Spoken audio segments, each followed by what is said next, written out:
Hello, my name is Hannah, and today we're building an industrial container house in Evergreen Harbor, and I wanted to build something industrial yesterday, and I didn't really know exactly what because I've made my fair share of industrial apartments, and so I knew I didn't want to do that, and also I've made a couple apartments this week, so I was trying to do something else, and so I didn't really want to build like something in like Brindleton Bay industrial because I've made a couple of those, but it wasn't my favorite thing to build. I did like the way it turned out, however it took a lot of like thought, and that's not what I want when I'm building. That's like the opposite. I don't want to have to try really hard, and so I just want to do something easy. And so I made a lot of container homes. I really like them, but I make them in the same shape every single time, and it's this shape, one going this way, the other one going the other way, just like, what is it, perpendicular to each other? I don't know. Geometry was not my thing. And then this one that's on top of it, on top of like both of them, that's like slightly off-centered and also like hanging off a little bit every single time. Now it's different colors every single time, and sometimes they're a little bit more modern than industrial, and like, one of them has more windows or stuff like that, but they've got like the same shape at all times. I don't think I've ever made a container home that it was not this shaped. So to be fair, I don't think I've ever seen any YouTube videos of people making container homes that were not this shape either, so that also might be it. However, it works really well and it looks cool, so I don't know. But also, like, in real life, you wouldn't stack container homes unless you had like reinforced them really like a lot. To be fair, I don't know that many people that live in container homes. I know people do because I've like seen it, and also like it's a thing, so obviously someone's lived in there before, but like I don't really know what they look like, so this is just kind of what I went with. And on the inside, I don't really know what I was going through, but I decided to make one of them have the color scheme, or well, the blue one that's kind of also grayish. I made it be like black and white with accents of blue, and then I decided to make the color of the inside match the color of the outside. And so, well, it's basically like that because the orange one has the kids' bedroom in there, and I have like a thing against making the kids' rooms the same like style as the rest of the house, so I didn't want to make the kids' room orange. And so the orange one is like not very orange, but to be fair, the walls are orange and metal, so I think that's enough orange, so it's okay.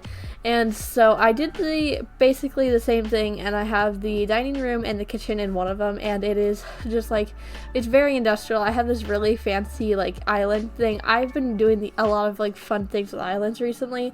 I don't really do that a lot, mostly because I build like small things that don't have space for islands, and so when I have the space for it, I really go just like out and like make it fancy with the island. And so I was having a lot of fun with that one. It's like rounded and stuff, and so you got a lot of seating in there. But I did forget like a staircase until I was going up to the second story to build it, and I was like, oh, can't get up there. And so I was like, do I want to put it outside? And I was like kind of like against that because I didn't want it to look stupid, and also like you don't want to have to go outside to go upstairs because the kids have to go upstairs and the parents don't. So I was like, okay, I can put it inside. And I ended up taking the door off of this like side of the left side of this like building, and so I put the staircase there and moved the like dining table over a little bit. So you do have to go like around the front to get to the like other container. They're not connected in any way, so a little inconvenient. However, it's entirely for aesthetics. That's the only thing this game is aesthetics, so it's okay.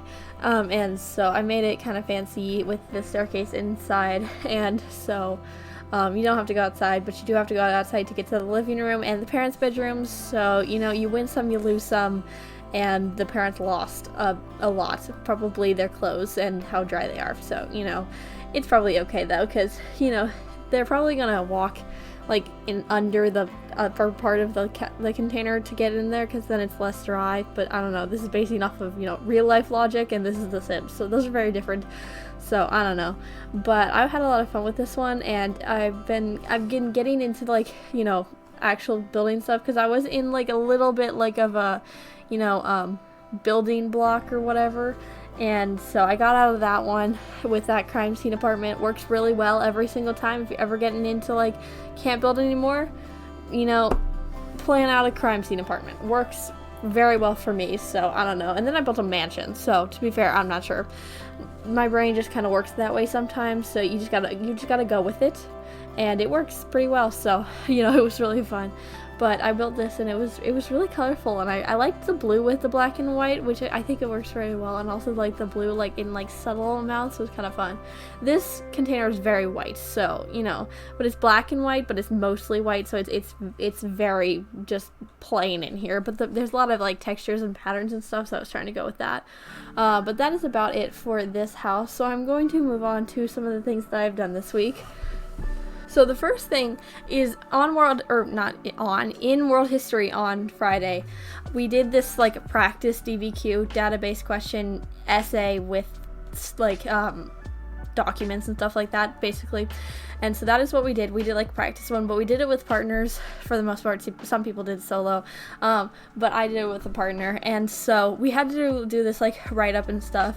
But we also had to find the documents, which I think is stupid because we will never have to do that for anything. So not really sure why we did that, but it took like most of the class to just do that. And also just like working with partners is like harder in every aspect, I think.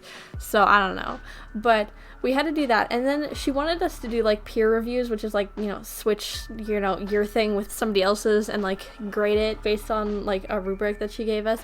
But she said that if we didn't get it done during class, we were going to have to do it over the weekend. And we're all like, how are we supposed to do that? And so I'm somehow supposed to contact my partner. I didn't even know her last name until Friday. So I don't know. But she said she wanted to do it on Sunday. And so it's not like we need like the third party people. Because we have a row, and it's the girl in front of me is my partner, I'm in the middle, and the person behind us is the person that we're like peer reviewing. And so we both have access to each other's things to peer review it. However, I'm not sure how I'm supposed to tell this person that I'm partnered with, like, hey, you want to peer review at 2 p.m? Because the only contact I have with this person is in World History class and over this shared document that we have. And if you don't have it open, it's not like it's gonna notify your phone, be like, this person asked if you want to do this. No, it's just, you just kind of have to do it at the same time. And so I was like, okay, we can just like do it after school, like 4, maybe talk about it a little bit. And she was like, let's do this Sunday. I was like, no. I didn't say that though, because like I am very confrontational. So I was like, okay. And so despite the fact that Sunday is going to be the worst day for me to do that, I'm not going to remember. I have it written down. Still not going to work. I also have no idea when we're going to do this together. So if it's like Sunday at 4 p.m. and she still hasn't like gotten on the thing, I think I'm going to have it like open all of tomorrow, see what happens. And so not sure exactly, because I'm also going to be like out part of the day tomorrow. So we will see. However, I don't know how this is going to work, but it's going to get peer reviewed before I go to class. Because if I have to do it myself, I don't care. It's gonna get done, so I don't know. But I'm kind of stressed about that because I have to do it at some point. And this girl is super nice, very nice. And so, like, I don't want to be like mean, which is the same reason I didn't say, maybe not Sunday. Maybe let's do this 4:30 today. Yeah. But I don't know what people's thing is against doing homework on Friday. I have nothing to do over the weekend, homework-wise, obviously. I do spend a good, 4 to 5 hours on Sims during the weekend, so, kind of the same. But, this is fun, and homework is not fun. However, they're spending, their weekends, probably Sunday night doing homework, and I'm relaxing because it's my weekend, so I don't know why you wouldn't just finish your homework on Friday, but, I feel like I'm very much, like, the only one who thinks that, so not sure, but I think it's so much better to do it. However, we got to figure this out at some point because, it's got to get done. And as I said, if we cannot figure it out on Sunday, I'm going to do it myself because I am that kind of person. If it doesn't get done, I will just do it myself. That's what I do on all group projects. If the other person just won't do it, I will probably just do it myself because one group project work is like twice the amount of effort. It's supposed to be like half the amount of effort. It's so much harder to do things in groups, so I don't know. Like, I even suggested when I was gone for my health project that I could just do the entire project by myself instead of that. I didn't because my health teacher is, good at planning and also has, some kind of social skills. And so, we all got that figured out, and I literally wrote 3 numbers down and a G. So, you know, that was so much easier. But I literally was like, I can just do this whole thing so I'm not like behind and stuff like that. And she was like, no, I can discuss it with my like the group and stuff like that. And I was like, okay. But like, we don't do that in world history, and so, you know, we'll see. But other than that, I'm reading this book. It's called Night. It's about the Holocaust, and I got it like last summer, and I had like heard about this book like several times. And so when I saw it at like this antique store, it's not an antique book, but it's like also not an antique store. It's like an antiques and trinkets kind of place, and I don't feel like the book fits in either of those things. However, I found the book at the store, and so I was really excited about it, and so I almost didn't buy it, but then I was talking about it with my mother, because like I was like, oh, I'm talking about this book, how about I've already seen it before, and like how people talk about it, and she was like, buy it, because people just kind of have to tell me to do things like that. So, you know, really fun right there. However, I got it, and now I'm reading it finally, because I have a lot of books, and also I'm trying to read a lot of things this way. It's very good though. It is kind of sad, so, well, you know, it's a book about the Holocaust. It's gonna be sad, but, you know, it's a very good book. So, you know, I'm reading that right now. I think I'm on book 8, I think I'm book 8 of this, like, year, because I'm trying to get 40. I don't know if it's going to work or not, but we'll see. But that's about it, so I'm going to end the video right here, as it is almost screenshots time.